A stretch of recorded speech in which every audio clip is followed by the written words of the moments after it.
ये है महाभारत का सभा पर्व का 47 चैप्टर। दुर्योधन का मय निर्मित सभा भवन को देखना और पग पग पर भ्रम के कारण उपहास का पात्र बनना तथा युधिष्ठिर के वैभव को देखकर उसका चिंतित होना। एक दिन की बात है, राजा दुर्योधन उस सभा भवन में घूमता हुआ स्फटिक मणिमय स्थल पर जा पहुंचा और वहां जल की आशंका से उसने अपना वस्त्र ऊपर उठा लिया। इस प्रकार बुद्धिमोह हो जाने से उसका मन उदास हो गया और वह उस स्थान से लौटकर सभा में दूसरी ओर चक्कर लगाने गया।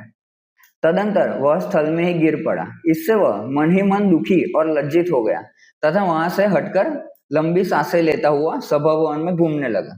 तत्पश्चात स्फटिक मणि के समान स्वच्छ जल से भरी और स्फटिक मणिमय कमलों से सुशोभित बावली को स्थल मानकर वह वस्त्र सहित जल में गिर पड़ा।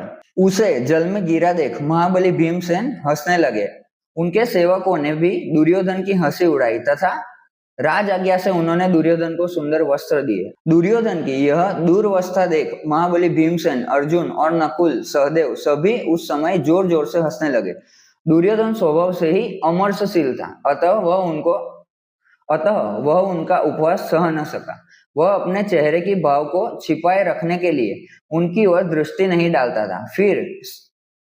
फिर स्थल में ही जल का भ्रम हो जाने से वह कपड़े उठाकर इस प्रकार चलने लगा मानो तैरने की तैयारी कर रहा हूं।